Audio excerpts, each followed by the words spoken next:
সেচ দপ্তরে চাকরির নামে টাকা নেওয়ার অভিযোগ, চাকরি দেবেন বলে টাকা নিয়েছেন, এই অভিযোগ কার বিরুদ্ধে?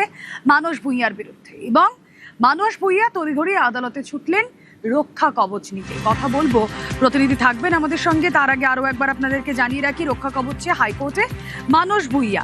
কথা বলবো, অর্ণব হাজরা রয়েছেন সঙ্গে। অর্ণব, দেখো, আজ বিচারপতি সৌগত ভট্টাচার্যের বেঞ্চে জরুরি ভিত্তিতে মামলা দায়ের করার অনুমতি চান মানস ভূঁইয়া, রাজ্যের প্রাক্তন মন্ত্রী তথা তৃণমূল কংগ্রেসের বর্ষিয়ান নেতা।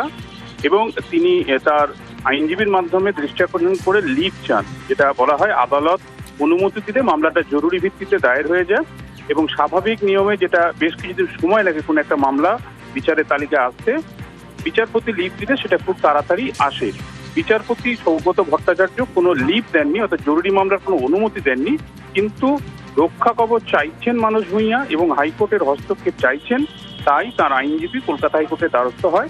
এবং কেন এসছে তার বিষয়ে জানা যাচ্ছে, সেচ দপ্তরে চাকরি নিয়ে কিছু অভিযোগ, সেই অভিযোগের ইতিমধ্যে মানস ভূঁইয়াকে নাকি নোটিশ ধরানোর প্রক্রিয়াও শুরু হয়েছে।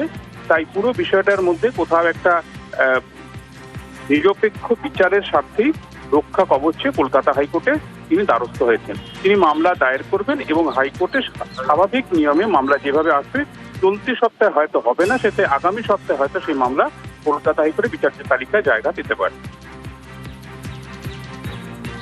ওকে।